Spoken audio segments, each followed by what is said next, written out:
Happy birthday GB Immanuel ya.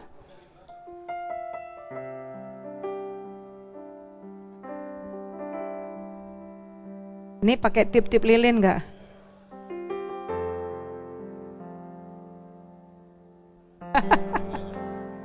Baik, semua jemaat, Bapak Ibu semua, saya undang untuk kita bangkit berdiri. Kita sama-sama merayakan GB Immanuel masuk ke tahun yang ke-6. Sama-sama kita angkat satu nyanyian Happy Birthday. Happy birthday, happy birthday, happy birthday, GB Immanuel, GB Immanuel. 3, 2, 1. Happy birthday to you. Happy, saling menuju to you. Happy birthday, happy birthday, happy birthday to you. Happy birthday GB Immanuel. Happy birthday, saling tunjuk to you. Happy birthday, happy birthday, happy birthday to you. Panjang umurnya, panjang umurnya, panjang umurnya, panjang umurnya, serta mulia, serta mulia, serta mulia. Sekali lagi, panjang umurnya, panjang umurnya, panjang umurnya, panjang umurnya, serta mulia, serta mulia, serta mulia. Umur panjang, umur panjang, di tangan kanan, di tangan kirinya kejayaan dan kehormatan sampai selamanya, sampai selamanya, sampai selamanya.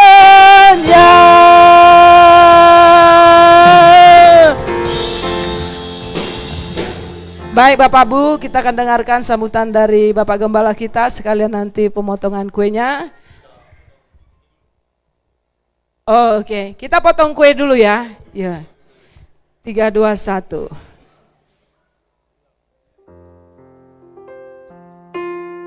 Tiup lilinnya, tiup lilinnya, tiup lilinnya sekarang juga, sekarang juga, sekarang juga. Hitung 3, 2, 1. Dari 6 ya. 6, saya hitungan dari 6. 6, 5, 4, 3, 2, 1.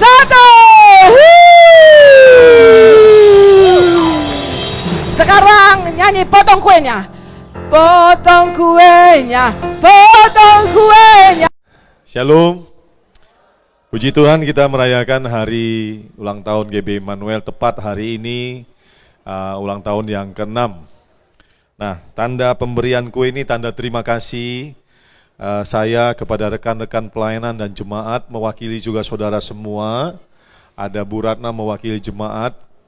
Saya sebagai gembala mengucap syukur pertama tentu kepada Tuhan, 6 tahun penyertaan, pimpinan, berkat Tuhan buat gereja ini. Dan terima kasih juga buat seluruh pengerja yang diwakili oleh teman-teman yang ada di depan. Jadi seluruh pengerja saya ucapkan terima kasih buat kebersamaan, kita boleh melayani Tuhan bersama-sama. Doa saya, yuk terus kita melayani seterusnya. Terima kasih buat Pak Timur, Wakil Gembala 1, Pak Sanggam juga Wakil Gembala 2, Pak Dedi mewakili Gembala Kul, juga Pak Hengki full timer, Joy mewakili anak-anak youth. Di sini juga ada para pendeta, ada Pak Sam, ada Bu Marta, ada juga Bu Ratna, dan teman pelayanan saya Bu Dewi yang selalu menemani saya. Terima kasih buat seluruh jemaat yang sudah menjadi keluarga rohani, yang selalu mensupport gereja di sini. Terima kasih juga secara khusus juga buat teman-teman yang support acara ulang tahun hari ini, ada yang kasih kue ulang tahun, ada yang berkati makanan. Terima kasih kebersamaan kita bersama 6 tahun. Yang dari pertama atau yang dari tengah-tengah gabung, saya berdoa biar di tempat ini kita sama-sama bertumbuh, menikmati berkat Tuhan, hidup kita berbuah, menyenangkan hati Tuhan, dan nanti kita ketemu di surga bersama-sama. Amin. Selamat ulang tahun, bukan buat saya, buat semua, kita semua ulang tahun. Selamat ulang tahun semua. Tuhan berkati.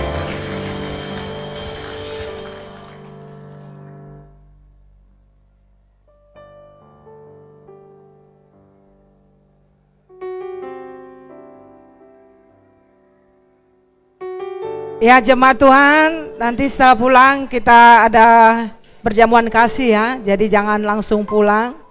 Gereja sudah menyiapkan untuk makan siang kita hari ini.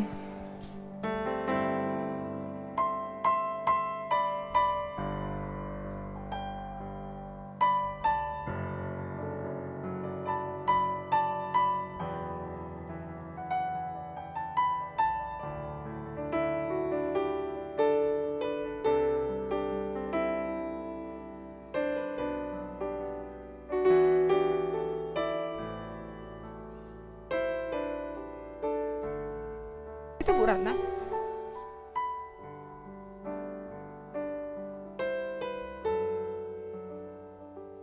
Kita dengar sambutan dari jemaat kita diwakili Ibu Ratna ya. Katakan sesuatu ya Bu.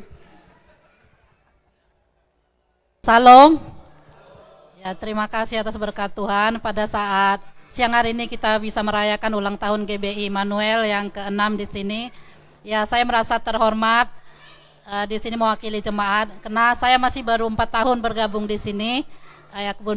Pada saat itu ibadah langsung diajakin KUL sama Pak Sem, karena Pak Sem udah lama saya kenal juga, jadi ikut langsung gabung ke KUL.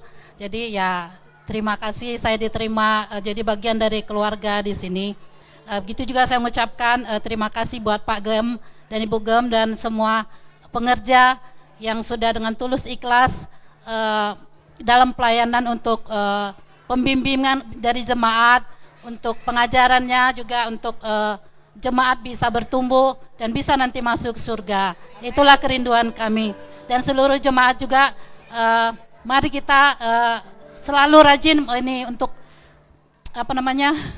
ikut untuk ibadah juga, untuk melakukan program-program dari semua yang bersampaikan dari gereja. Ya, supaya visi dan misi gereja bisa terlaksana dengan baik, supaya gereja kita semakin maju, berdampak buat masyarakat juga. Terima kasih sekali lagi saya ucapkan mewakili jemaat, selamat ulang tahun GBI yang ke-6. Semoga kiranya kita diberkati Tuhan semuanya. Amin.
telah menyelamatkan aku dari hukuman atas dosa-dosaku? Ya, itu aku.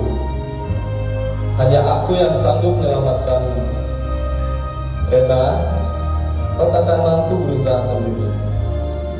Untuk itu, kau butuh aku sebagai juru selamat bagimu. 2000 tahun yang lalu, aku menderita sengsara dan aniaya dan mati disalibkan untuk menggantikan hukuman atas dosa manusia. Semua sudah selesai. Hukuman dosa sudah kutanggung sekali untuk selamanya. Jadi, setiap orang yang percaya kepadamu akan masuk surga. Kau benar. Tuhan Yesus, aku percaya kepadamu. Ampunilah dosa-dosaku dan masuklah ke dalam hati dan hidupku sebagai juru selamatku dan Tuhanku. Setiap orang yang percaya kepadaku tidak akan mengalami hukuman di neraka, melainkan memperoleh keselamatan di surga. Jika kau berbuat kebaikan, lakukanlah itu karena kau mengasihi aku dan untuk menunjukkan ketaatanmu kepadaku. Namun, bukan untuk mendapatkan keselamatan. Kau sudah mendapatkannya. Saudara yang dikasih Tuhan, saya ingin mengucapkan selamat Paskah buat Bapak Ibu semua. Kita bersyukur hari ini semua orang percaya, semua orang Kristen, semua umat Tuhan di seluruh dunia merayakan hari kemenangan yang namanya hari Paskah. Kita bersuka cita, saudara, untuk kemenangan yang Tuhan berikan, sediakan buat kita semua yang percaya kepadanya. Tapi kita juga mau belajar satu hal yang menjadi bagian kita dalam hidup kita mengikut Tuhan.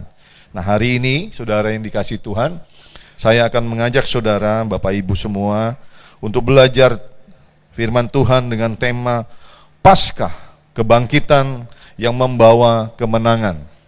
Subtemanya tanggung jawab dan upah yang didapat. Nah, kita mau belajar pagi ini, saudara, siang ini, tema ini, supaya kita ini mengerti. Karena hidup itu dimulai dari perubahan pikiran, perubahan konsep berpikir. Dimulai dari ketika kita mengerti segala sesuatu, lalu kita mulai mengalami perubahan hidup. Karena firman itu sasaran pertamanya adalah pikiran dan hati, saudara. Hati dan pikiran inilah yang mengubah kehidupan kita.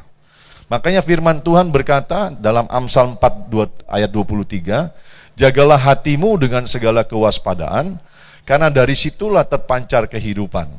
Yang dirubah oleh firman adalah cara berpikir dan cara merasa. Ketika kita mengerti kehendak Tuhan, maka hidup kita berubah. Orang yang nggak mengerti firman Tuhan, hidupnya suka-sukanya aja, yang mana dia mau. Tapi kita orang percaya diajar untuk mengenal firman Tuhan, mengerti isi hati Tuhan. Dan Injil, di dalam kitab Injil berkata bahwa Injil itu adalah kekuatan Allah yang menyelamatkan kita, saudara. Katakan amin. Ya, kalau kita mengenal dan mengerti Injil dan melakukannya, maka Injil itu akan menyelamatkan kita. Nah, hari ini kita mau belajar satu tema, Paskah kebangkitan yang membawa kemenangan. Subtemanya tentang tanggung jawab dan upah yang didapat. Saudara yang dikasihi Tuhan, Yesus bangkit membawa kemenangan. Tetapi kita juga mau belajar bahwa segala sesuatu yang Tuhan berikan buat kita, itu harus dipertanggungjawabkan. Minggu pertama saya sudah khotbah panjang lebar tentang hidup ini adalah sebuah tanggung jawab. Apa yang kita terima dari Tuhan, keselamatan. Lalu di dalam keselamatan itu ada berkat, ada kesehatan, ada waktu umur yang panjang, ada hikmat pengurapan Tuhan, ada kesempatan. Semua itu harus kita pertanggungjawabkan. Hari ini kita belajar tentang Paskah. Yesus bangkit, kebangkitannya membawa kemenangan bagi kita. Tetapi kemenangan itu pun, kelepasan itu pun harus kita pertanggungjawabkan dengan baik. Nah, saudara yang dikasih Tuhan, mari kita belajar tentang arti Paskah. Ada dua arti dalam sharing hari ini, arti Paskah. Yang pertama dalam perjanjian lama, yang kedua arti Paskah dalam perjanjian baru. Saudara, dalam perjanjian lama, Paskah itu berarti karya pembebasan yang dilakukan Allah atas umatnya, itu bangsa Israel, saudara. Allah membebaskan umatnya, bangsa Israel, dari perbudakan, dari penjajahan Mesir. Itulah arti Paskah. Malam waktu Tuhan itu membawa mereka keluar dari Mesir, itu dikatakan Passover, Paskah, saudara. Paskah dalam perjanjian lama adalah satu perayaan memperingati hari di mana bangsa Israel itu mengalami pertolongan Tuhan. Hari di mana bangsa Israel mengalami kelepasan, keselamatan dari Tuhan, dibawa keluar dari perbudakan Mesir, di mana mereka tinggal selama 430 tahun. Hidup mereka menderita, dijajah, disiksa, ditekan. Hidup mereka susah, saudara. Mereka berteriak-teriak meminta tolong pada Tuhan. Allah mendengar permohonan mereka. Allah mengirimkan Musa untuk memimpin bangsa Israel keluar dari Mesir. Dan malam itu, setelah Tuhan menulahi bangsa Mesir selama 9 kali, tetapi hati Firaun keras tidak mengizinkan bangsa itu keluar dari Mesir. Pada malam itu, saudara, ketika Allah menulahi dengan tulah yang ke-10, di mana Allah mematikan, membunuh semua anak sulung dari orang Mesir, saudara, anak sulung dari setiap hewan, saudara, itu dimatikan Tuhan. Dan Allah memberikan satu tuntunan kepada bangsa Israel. Kalau mereka mau selamat, maka mereka harus memotong domba, dan darahnya itu harus diusap kepada ambang pintu dan atas ambang pintu, kusen, saudara. Nah, malam itu, saudara, Allah menyelamatkan mereka. Ketika terjadi kematian di mana-mana, anak Firaun mati, banyak bangsa Mesir anaknya mati, ternak pun mati, yang sulung, saudara. Sehingga Firaun berkata kepada Musa, "Bawa keluar seluruh bangsamu, keluar, cepat keluar, kami tidak mau mati." Nah, malam itu mereka keluar dipimpin oleh Tuhan melalui Musa, saudara. Nah, malam itu malam pembebasan yang dilakukan Allah terhadap umatnya, itu dirayakan sebagai Paskah, pembebasan. Inilah arti Paskah dalam perjanjian lama. Nah, saudara, peristiwa Paskah dalam perjanjian lama itu menunjukkan kasih Tuhan. Allah mendengar doa umatnya. Allah melihat penderitaan umatnya. Allah mengetahui dan melihat air mata umatnya. Allah mendengar seruan umatnya. Paskah bicara tentang kasih Tuhan, penyertaan Tuhan, pertolongan Tuhan terhadap bangsa Israel yang dikasihinya, yang disebut dengan umat pilihan yang sedang mengalami penderitaan selama berada dalam perbudakan Mesir. Paskah bicara tentang kasih, penyertaan, dan pertolongan Tuhan. Paskah bicara tentang kemenangan, kebebasan yang Tuhan berikan kepada orang-orang yang dikasihinya. Nah, saudara, Allah memerintahkan kepada bangsa Israel setelah mereka keluar dari Mesir, bahwa hari itu, hari pembebasan itu harus dirayakan selama turun-temurun, selama-lamanya. Semua orang percaya wajib merayakan Paskah. Untuk apa? Untuk mengingat kembali, untuk merenungkan kembali, untuk menyadari dan bersyukur untuk kebaikan Tuhan, saudara, atas karya Tuhan dalam kehidupan orang percaya. Mari lihat apa yang Tuhan firmankan kepada bangsa Israel. Saudara, mari kita baca, ini ketetapan Tuhan, saudara, buat bangsa Israel dan juga buat saudara dan saya. Firman Tuhan berkata begini, saya hendak di sini, saudara lihat di sana. Keluaran pasal 12 ayat 14 sama dengan ayat 24 sampai 28. Saya bacain ya. Hari ini akan menjadi hari peringatan bagimu. Hari ini sudah hari Paskah. Kamu harus merayakannya sebagai hari raya bagi Tuhan turun-temurun. Kamu harus merayakannya sebagai ketetapan untuk selamanya. Kamu harus memegang ini sebagai ketetapan sampai selama-lamanya bagimu dan bagi anak-anakmu. Dan apabila kamu tiba di negeri yang akan diberikan Tuhan kepadamu, seperti yang difirmankannya, maka kamu harus pelihara ibadah ini. Dan apabila anak-anakmu berkata kepadamu, apakah artinya ibadah ini?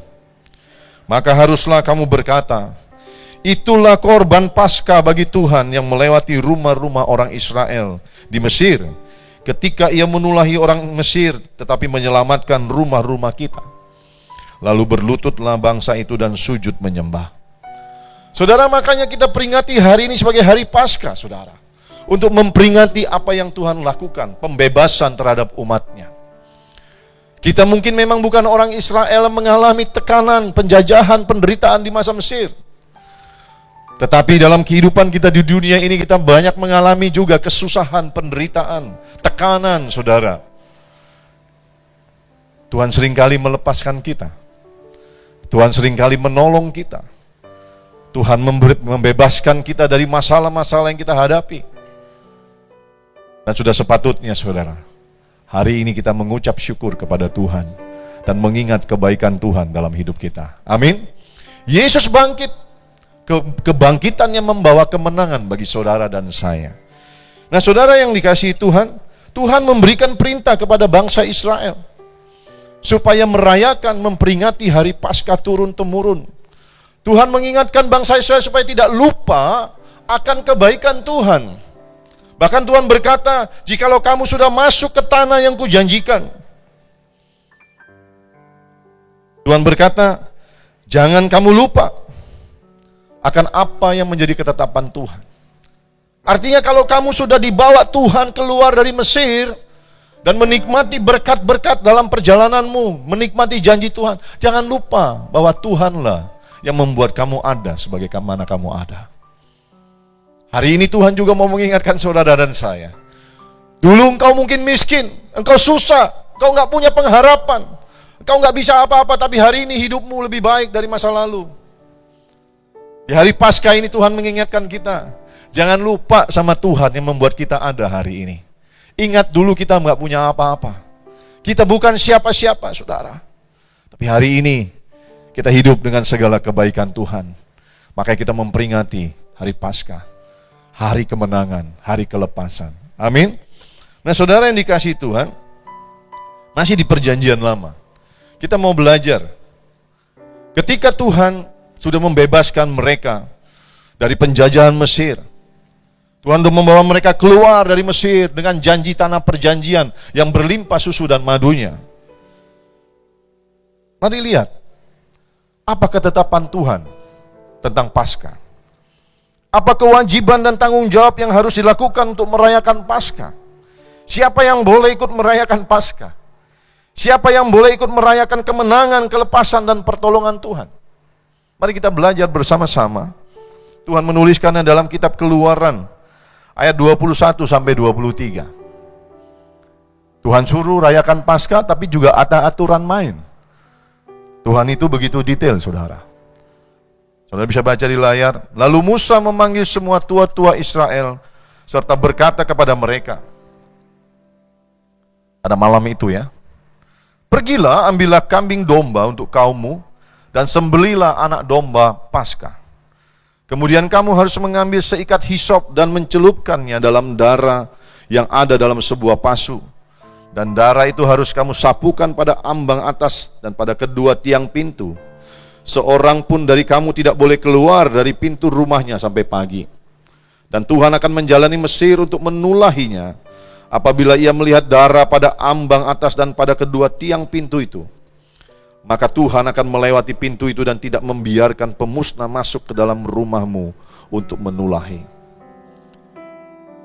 Apa yang mereka harus siapkan? Apa yang harus dilakukan? Mereka harus potong domba, darahnya diambil, lalu hisop dicelupkan untuk memoleskan atau mengusap pada kedua tiang dan ambang atas pintu. Supaya waktu malaikat maut malam itu menjalani daerah Mesir, malaikat melihat ada tanda darah anak domba. Malaikat melewati rumah-rumah orang Israel yang sudah diperintahkan untuk mengoleskan darah anak domba itu. Sehingga mereka tidak mengalami kematian. Tapi rumah-rumah orang Mesir, saudara, yang tidak ada tanda darah itu, semua anak sulungnya mati, saudara. Itu kewajiban yang pertama, saudara. Mereka harus menyiapkan domba untuk disembelih. Mereka harus menyiapkan domba untuk dikorbankan, saudara. Itu yang pertama. Lalu lihat ketetapan Tuhan yang kedua. Siapa yang boleh merayakan Paskah? Keluaran pasal 12 ayat 43 sampai 51. Ini penting, saudara. Saya ajarin saudara dari awal. Berfirmanlah Tuhan kepada Musa dan Harun, inilah ketetapan mengenai Paskah. Jadi ini ada aturan main. Saudara, kita tidak bisa suka-sukanya di hadapan Tuhan. Kita tidak bisa suka-sukanya merayakan Paskah. Karena Paskah itu adalah ketetapan Tuhan. Dan kita harus masuk dalam ketetapan itu, saudara. Pertama, di perjanjian lama dikatakan harus siapkan domba sebagai korban. Yang kedua, Tuhan bilang begini, saudara. Tidak seorang pun dari bangsa asing boleh memakannya. Tahapan pertama, tidak boleh orang asing ikut merayakan Paskah, ikut makan korban Paskah. Seorang budak belian barulah boleh memakannya setelah engkau menyunatnya. Bayangin, kalau orang Israel itu umur 8 hari, mereka harus disunat, saudara. Udah pasti. Sedangkan orang-orang asing, budak-budak yang tinggal kerja sama mereka, itu tidak boleh ikut Paskah. Kalau mereka mau merayakan Paskah boleh, tapi harus disunat dulu, saudara. Umur berapapun mereka, yang laki-laki harus sunat dulu, baru boleh ikut Paskah. Ayat 45, orang pendatang dan orang upahan tidak boleh memakannya, tidak boleh ikut merayakan Paskah, tidak boleh mengambil bagian dalam perayaan Paskah. Paskah itu harus dimakan dalam satu rumah juga, tidak boleh kau bawa sedikit pun dari daging itu keluar rumah, satu tulang pun tidak boleh kamu patahkan. Segenap jemaah Israel haruslah merayakannya. Tapi apabila seorang asing telah menetap padamu dan mau merayakan Paskah bagi Tuhan, perhatikan sekali lagi, maka setiap laki-laki yang bersama-sama dengan dia wajiblah disunat, saudara. Allah mengulangi lagi tentang sunat itu. Barulah ia boleh mendekat untuk merayakannya. Ia akan dianggap sebagai orang asli, sebagai bagian dari orang Yahudi. Tetapi tidak seorang pun yang tidak bersunat boleh memakannya. Saya kasih warna dan garis bawah untuk menjadi penekanan poin-poin penting dari ketetapan Allah tentang Paskah. Perhatikan ayat 50. Seluruh orang Israel berbuat demikian seperti yang diperintahkan Tuhan kepada Musa dan Harun. Demikianlah diperbuat mereka. Ayat 51, dan tepat pada hari itu juga Tuhan membawa orang Israel keluar dari tanah Mesir menurut pasukan mereka. Saudara, kalau kita baca barusan, ada beberapa ketetapan. Yang pertama tadi, harus ada domba yang disembelih, dikorbankan, darahnya harus diusapkan di ambang pintu. Bicara korban, harus ada korban. Yang kedua, orang yang mau ikut merayakannya harus disunat, saudara. Yang ketiga, orang asing nggak bisa ikut kalau dia nggak disunat. Nah, saudara, apa artinya ini, saudara?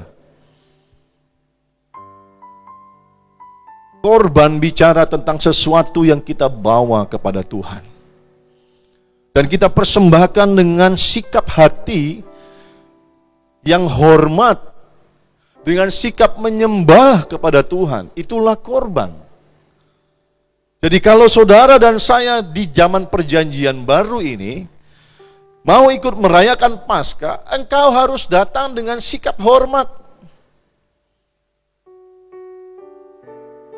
Menyembah kepada Tuhan. Bersyukur buat kebaikan Tuhan. Apa yang kau bawa sebagai korban? Hidupmu yang berkenan di hadapan Tuhan. Alkitab berkata, Roma pasal 12, saudara, Paulus menasihatkan, Paulus berkata, persembahkanlah dirimu sebagai persembahan yang hidup, yang kudus, dan yang berkenan kepada Tuhan. Ketika engkau ikut merayakan Paskah, bawalah hidupmu ini dengan sikap sempurna, menghormati Tuhan, menghargai karya penebusan Tuhan, bersyukuri kebaikan Tuhan di dalam kehidupanmu, datang dengan sikap hormat, bahwa Tuhan baik, Tuhan yang membuat engkau ada seperti engkau ada hari ini. Hidupmu menjadi korban bagi Tuhan. Bahwa yang lain juga, apa yang kau sudah terima dari Tuhan, bawa kepada Tuhan dengan ucapan syukur. Dan yang kedua, kalau engkau nggak bersunat, saya nggak bicara sunat dalam arti fisik, tidak. Sunat di sini bicara tentang hati yang disunat, hati, bukan burung laki-laki yang disunat, bukan.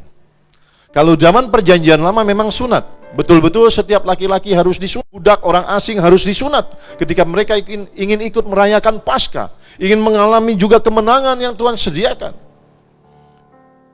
Tetapi ketika di zaman perjanjian baru, engkau ingin merayakan Paskah, ingin ikut ambil bagian, ingin mengalami juga kemenangan, engkau harus mengalami sunat hati.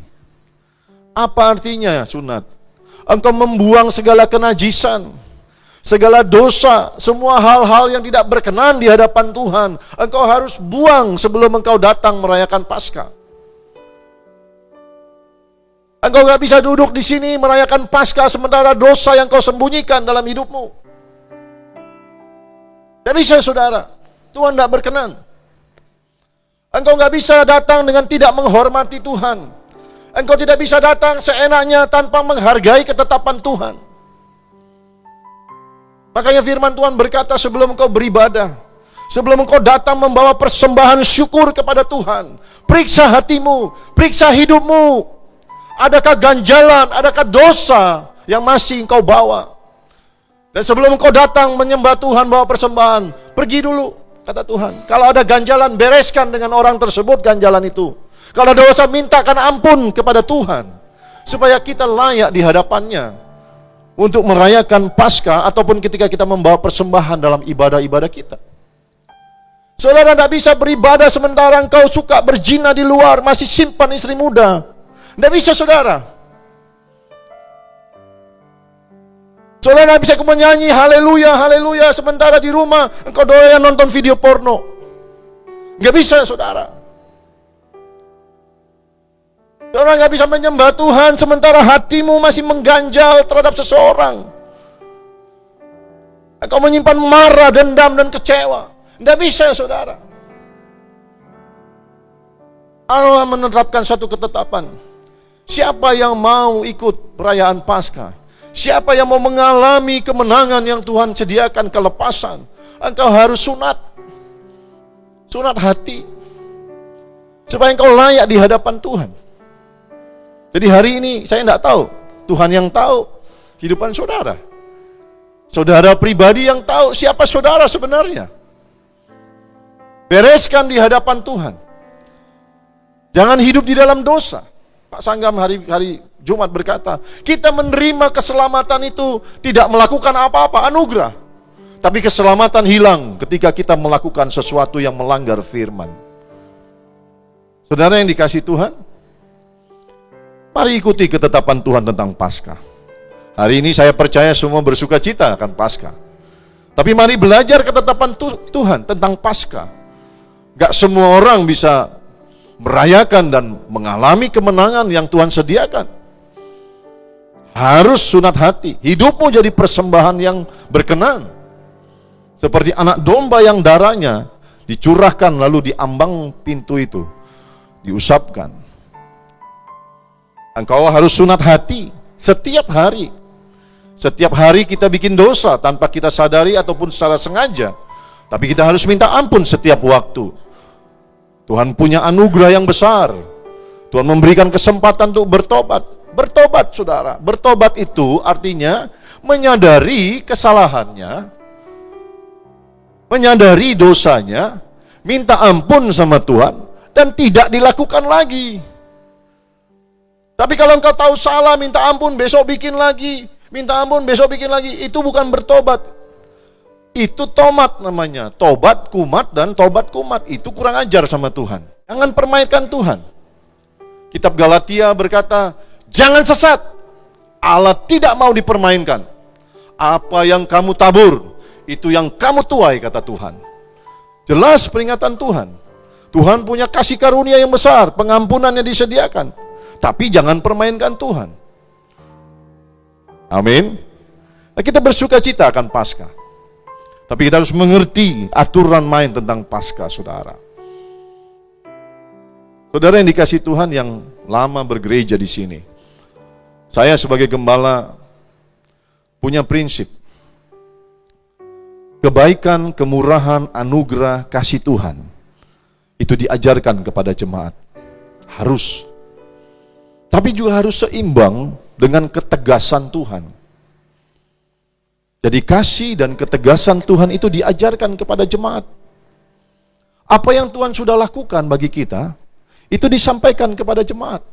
Tapi apa yang harus jadi bagian kita untuk kita lakukan, juga disampaikan kepada jemaat. Sehingga jemaat mengerti, oh betapa besar kasih Tuhan bagi saya bersyukur, tapi saya juga punya bagian untuk dilakukan. Supaya Tuhan berkenan sama saya. Kita nggak berhenti hanya rasa syukur. Amin. Kita pasti bersyukur untuk apa yang Tuhan lakukan. Tapi respon kita tidak hanya berhenti sampai di bersyukur, saudara. Saya Jumat Agung kemarin banyak menangis. Dari awal sampai selesai ibadah, banyak menangis. Melihat, mengulang, melihat kembali, merenungkan kembali bagaimana Yesus disiksa. Yesus disalib. Saya dengar dari Pak Aleng juga kemarin WA saya, Pak, saya terharu sekali ngalamin jamahan Tuhan melihat bagaimana Yesus di Jumat Agung kemarin, saudara, bagaimana Yesus mati buat kita. Kira-kira begitu kata Pak Aleng. Saya nangis banyak, dan ternyata banyak yang nangis. Sama, kita nangis, saudara. Kita bersyukur sama Tuhan. Kita mengingat betapa besar kasih Tuhan, pengorbanan Tuhan bagi kita. Dia yang tidak berdosa harus menanggung dosa kita. Yang tidak bersalah dia harus menanggung hukuman atas kita yang berdosa. Dia disiksa, disalibkan, dia mati, saudara, bagi kita. Kita banyak bersyukur, menangis, mengingat kembali. Itu bagus, saudara. Saya sebagai gembala senang, ada hadirat Tuhan. Ada respon saudara mengingat kebaikan Tuhan, bagus. Tapi saya mau mengingatkan, respon kita tidak cukup sampai di menangis, saudara. Menangis bagus, bersyukur bagus, mengingat kembali bagus. Tapi jangan stop hanya bersyukur. Jangan stop sampai menangis. Lanjut. Lakukan apa yang Tuhan mau kita lakukan. Itu sempurna, saudara. Katakan amin, saudara. Jadi 3 hal. Harus sediakan korban domba. Kalau kita hidup hati kita. Kedua, sunat, saudara. Pengudusan diri. Ketiga, saudara, orang asing itu nggak boleh ikut merayakan kalau mereka nggak disunat. Artinya apa? Pendatang, orang asing, orang upahan yang Tuhan katakan nggak bisa ikut.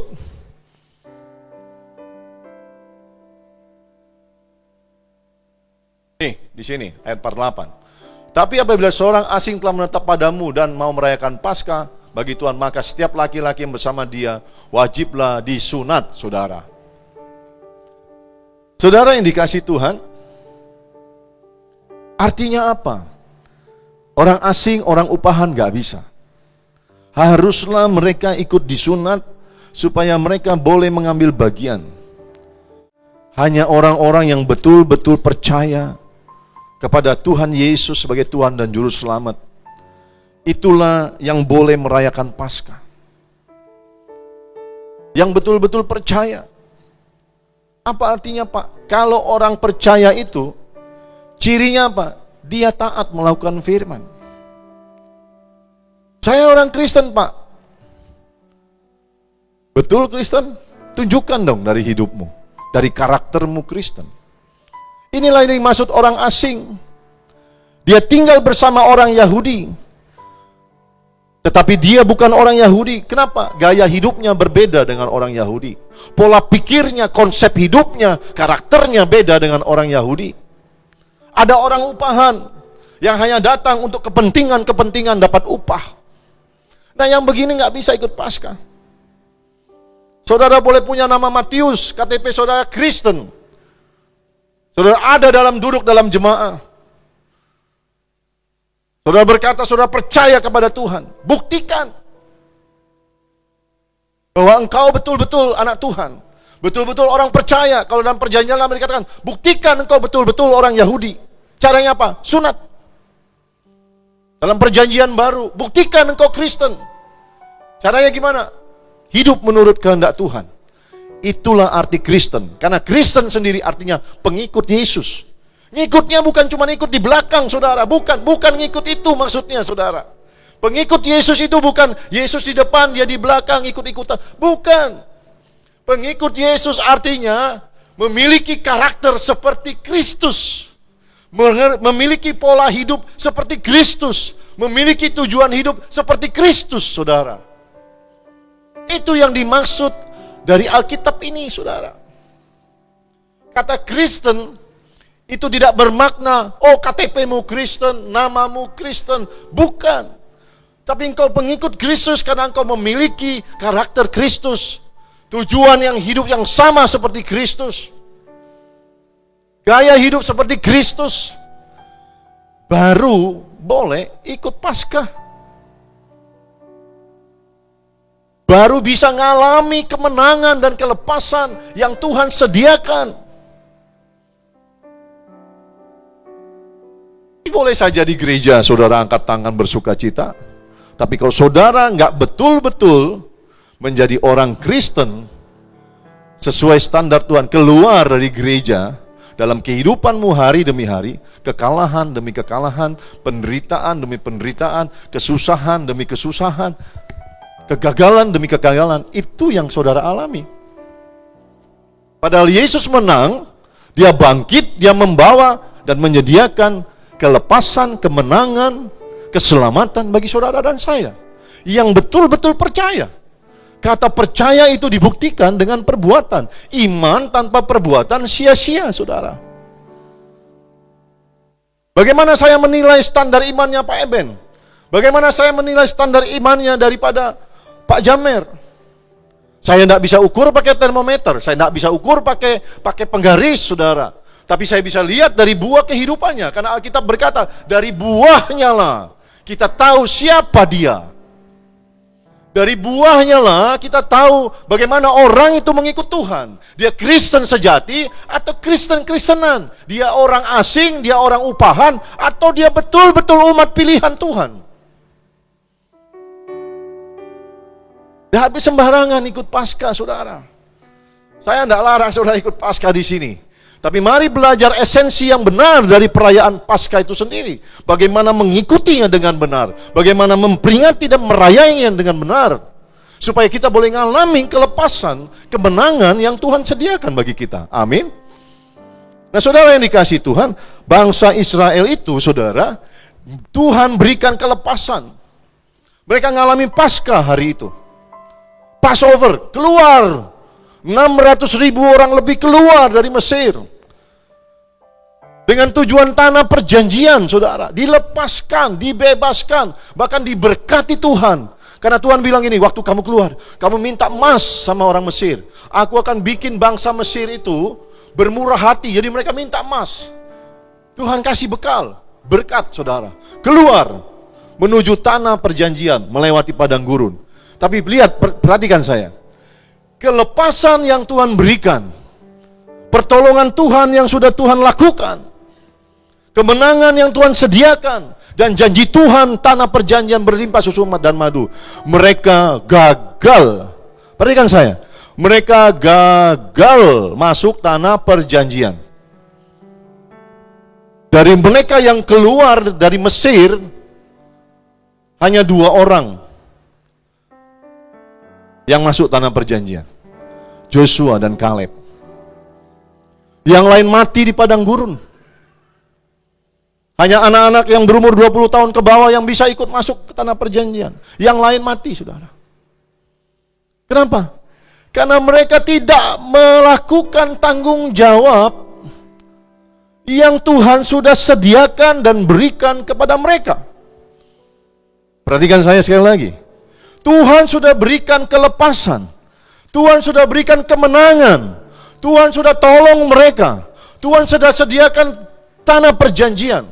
Tapi apa yang Tuhan sudah berikan, yang sudah mereka terima dalam perjalanan hidup mereka, mereka tidak bertanggung jawab. Mereka hidup sesuka hatinya. Mereka sering mengecewakan Tuhan. Mereka tidak taat sama Tuhan. Mereka sering menggerutu nyalain Tuhan. Mati semua. Cuman 2 masuk tanah perjanjian. Nah, seringkali kita ini cuman suka euforia dengan berkat, keselamatan, kemenangan, tanpa kita sadari ada tanggung jawab untuk semua yang kita peroleh dari Tuhan. Saya sebagai gembala concern sekali, artinya saya peduli sekali, kita belajar tentang bagian kita sebagai orang Kristen. Selain kita belajar apa yang Tuhan sudah lakukan dan sediakan bagi kita.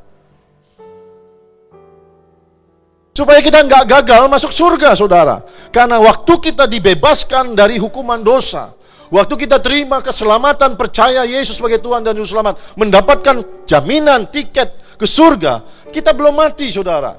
Kita masih menjalani hidup di dunia ini. Dan hidup yang Tuhan sudah berikan dengan segala hal yang ajaib, kesehatan, waktu, kepintaran, kekuatan, kekayaan, itu harus kita pertanggungjawabkan, saudara. Amin. Supaya sampai ke tanah perjanjian, harus kita pertanggungjawabkan. Enggak berhenti sampai kita bersyukur, menangis, itu bagus. Tapi mari terus dilanjutkan, disempurnakan dengan bertanggung jawab. Amin. Bertanggung jawab, katakan bertanggung jawab. Tanggung jawab, saudara.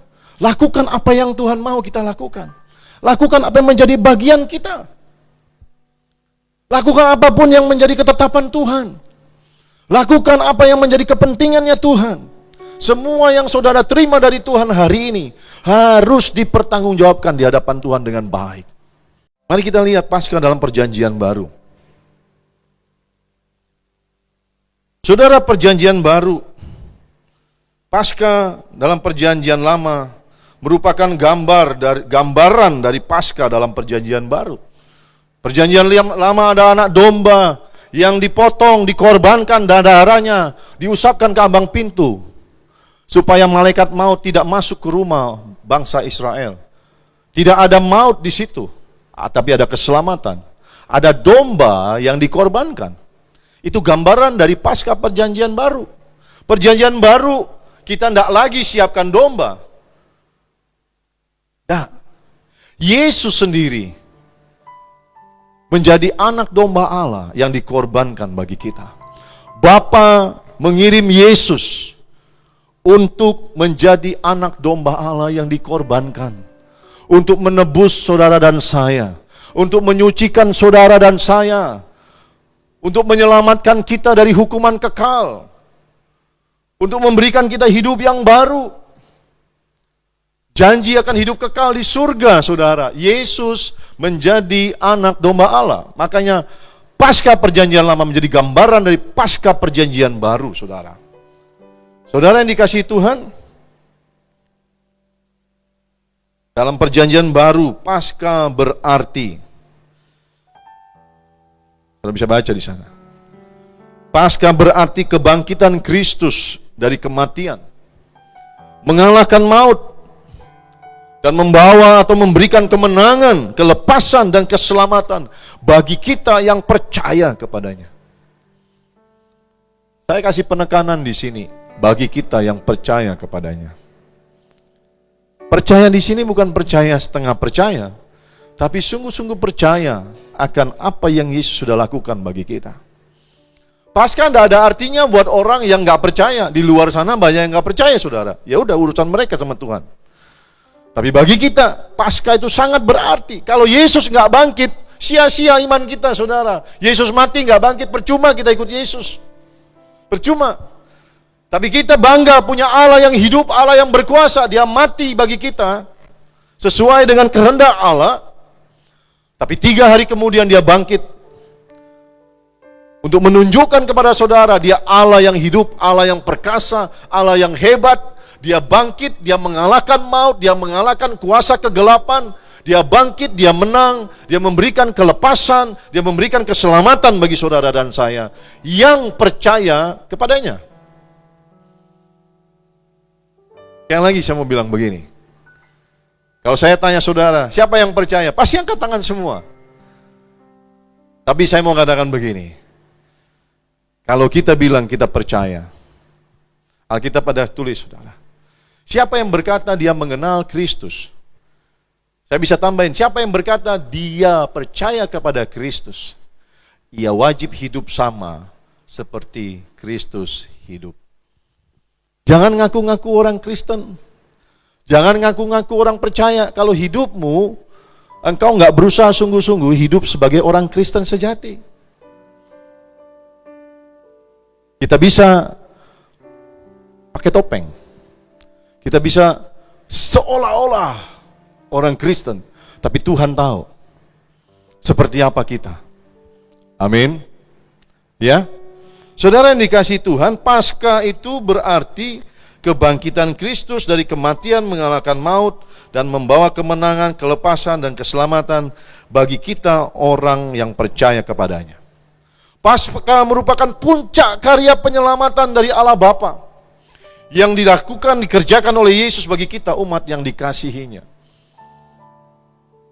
Kita harus sadar kita ini dikasihi Tuhan hanya karena satu alasan, yaitu Tuhan mengasihi, mencintai kita, maka dia rela mati di kayu salib.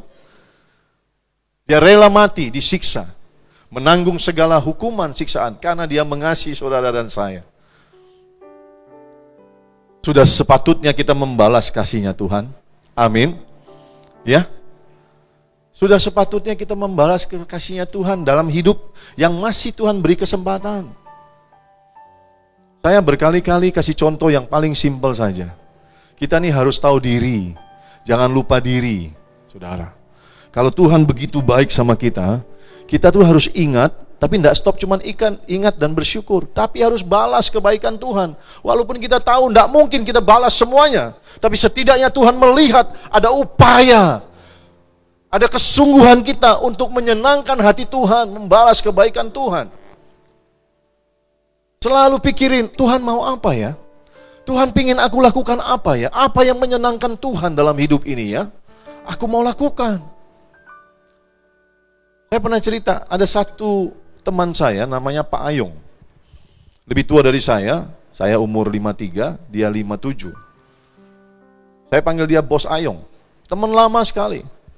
Orang ini pernah dan selalu ada buat saya. Lama sekali dia pernah tolong saya. Waktu saya susah, saya telepon dia. Dia kasih saya uang. Waktu itu tahun 2003.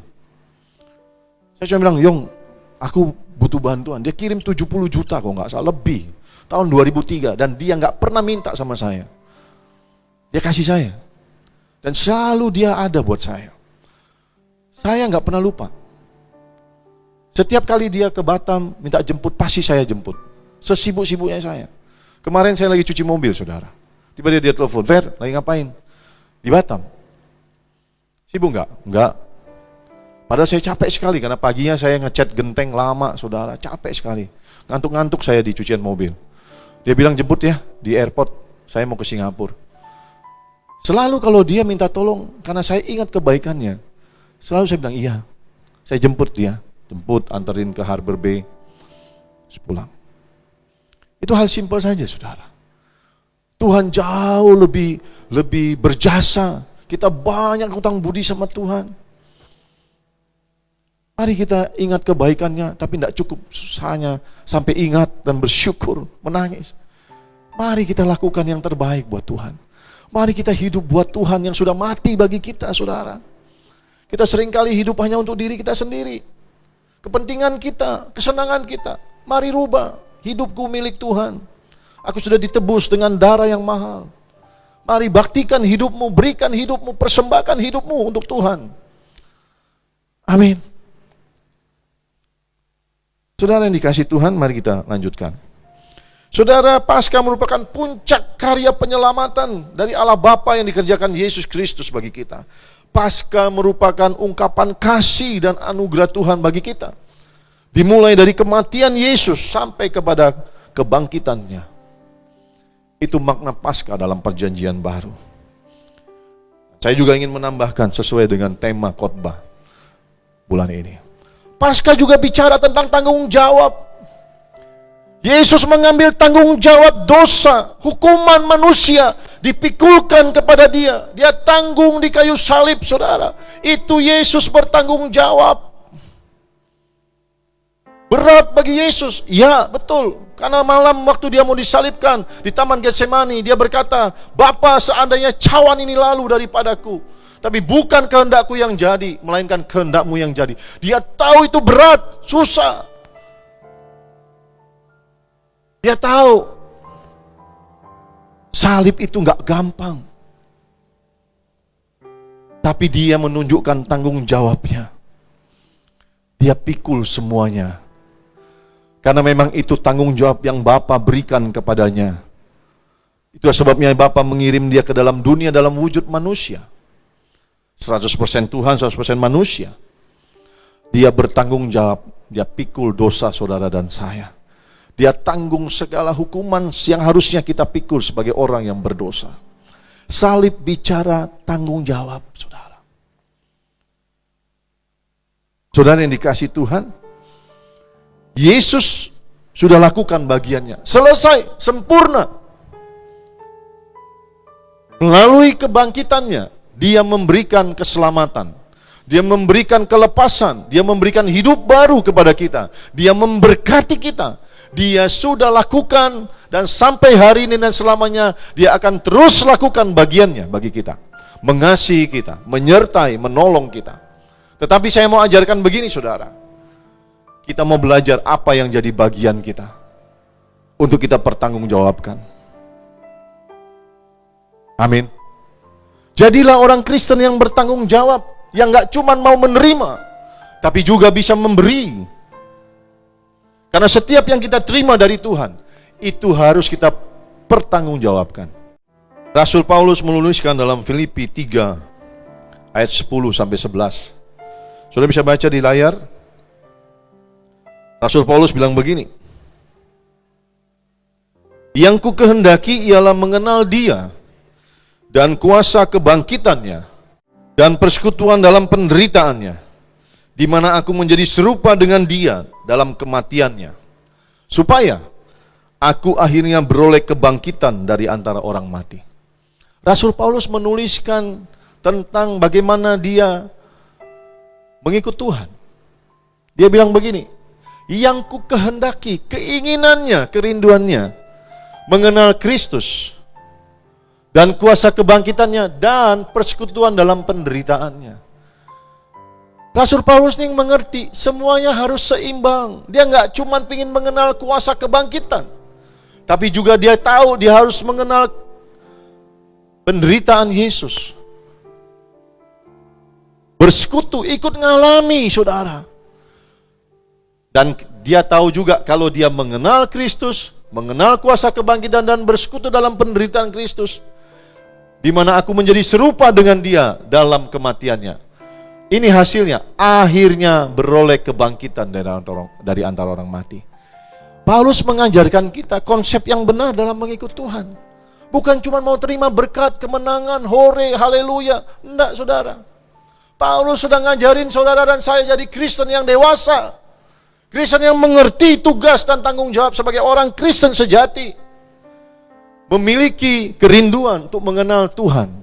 Bukan hanya kebangkitan, tapi juga bersekutu dalam penderitaan dan kematiannya. Ini bicara tanggung jawab saudara. Karena salib itu bicara tanggung jawab. Amin. Saudara, kemenangan hanya diterima oleh orang-orang yang mau bertanggung jawab. Oleh orang-orang yang mau bayar harga, yang mau berkorban. Oleh orang-orang yang mau melakukan bagiannya. Baru mengalami kemenangan, saudara.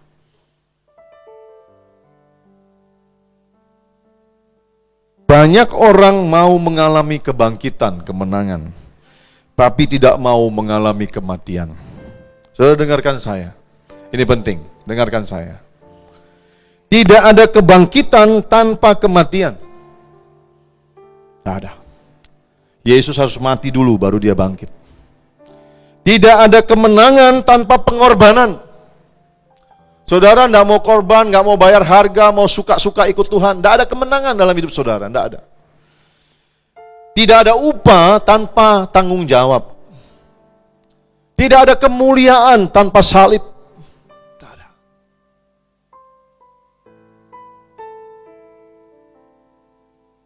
Jemaat Immanuel, dari hati yang paling dalam sebagai gembala, saya menasihatkan saudara, jangan seperti orang Kristen kebanyakan, yang jadi Kristen hanya ikut-ikutan.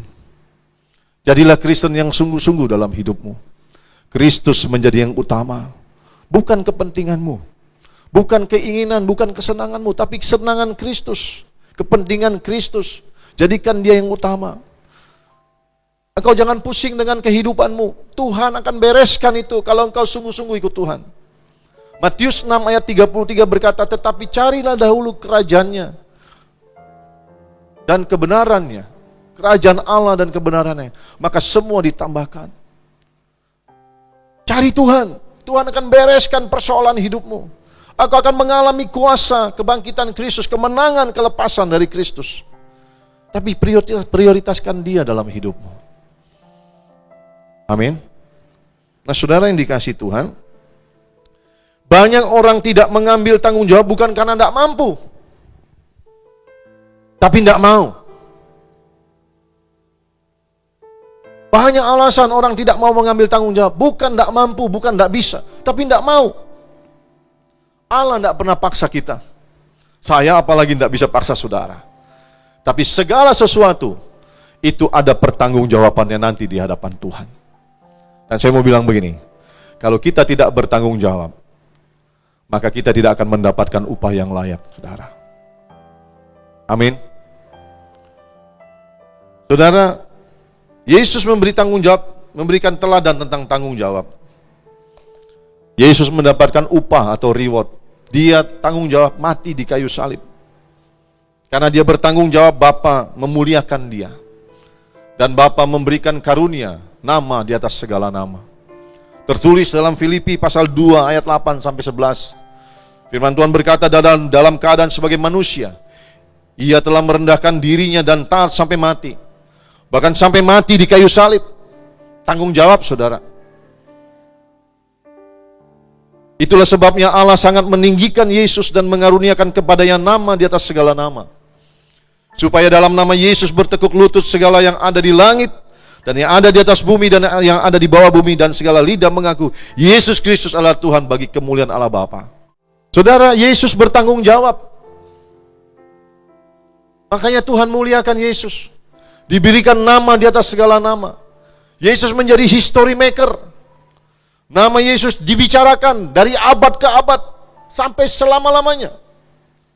Bagaimana saudara dan saya yang sudah mengalami juga menerima kemenangan dari Yesus melalui kebangkitannya. Saudara tanggung jawabkan atau saudara sia-siakan? Saudara harus jadi history maker, pembuat sejarah. Nama saudara harus tercatat dalam kitab sejarah manusia dan kitab kehidupan di surga nanti. Karena saudara history maker, pembuat sejarah. Ada pertanggungjawaban. Itu yang saudara harus pikirkan. Bukan cari duit yang banyak kumpulin, karena semuanya ditinggal. Cari jabatan, kekayaan, semua prestasi, semua ditinggal. Yang dilihat hanya di dalam kitab kehidupan nanti, pertanggungjawaban di surga. Sudah apa yang sudah kita lakukan selama kita hidup di dunia ini. Untuk itulah saya dan Bu Dewi juga berjuang sesuai dengan kepercayaan Tuhan. Kami menjadi gembala, jadi hamba Tuhan, kami lakukan tugas kami dengan baik. Saudara jemaat, bagaimana tanggung jawab saudara terhadap diri saudara dengan segala yang Tuhan berikan? Tanggung jawab saudara dengan keluarga, dengan pekerjaan, dengan gereja. Bagaimana tanggung jawab saudara terhadap masyarakat? Apa yang sudah saudara lakukan? Mulai dari yang kecil dulu, diri sendiri. Hidupku sudah belum menyenangkan hati Tuhan? Hidupku sudah belum sesuai dengan apa yang Tuhan mau? Terhadap keluarga, sudahkah aku menjadi suami yang baik? Papa yang baik, ibu yang baik, istri yang baik, anak yang baik?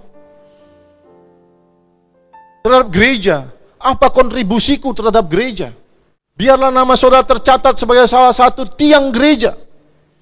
Melalui pelayanan saudara, melalui berkat yang saudara berikan, kontribusi saudara tercatat di surga. Oh, Pak Eben itu akan tercatat dalam sejarah GBI Immanuel 50 tahun, 100 tahun kalau Tuhan belum datang. Pernah menjadi pelayan Tuhan di sini. Pak Jamer, oh Pak Jamer, oh itu hamba Tuhan dulu sama-sama melayani di sini. Pak Sanggam namanya tercatat wakil gembala. Saya tahu Pak Sanggam dia wakil gembala. Bagaimana dengan saudara?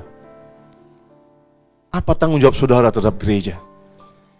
Mari saudara, mari kita jadi history maker, pembuat sejarah. Amin. Sehingga ketika kita merayakan Paskah, Tuhan berkata, cocok. Sesuai dengan selera, sesuai dengan keinginan, sesuai dengan ketetapan dari Tuhan. Dan kita boleh terus mengalami kemenangan yang Tuhan sediakan. Mengalami kelepasan, mengalami keselamatan dari Tuhan. Amin. Inilah Paskah bagi kita. Tuhan sudah mati, bangkit, menang. Tuhan menyediakan kemenangan. Dan kita layak untuk mengambil bagian dalam kemenangan yang Tuhan sediakan.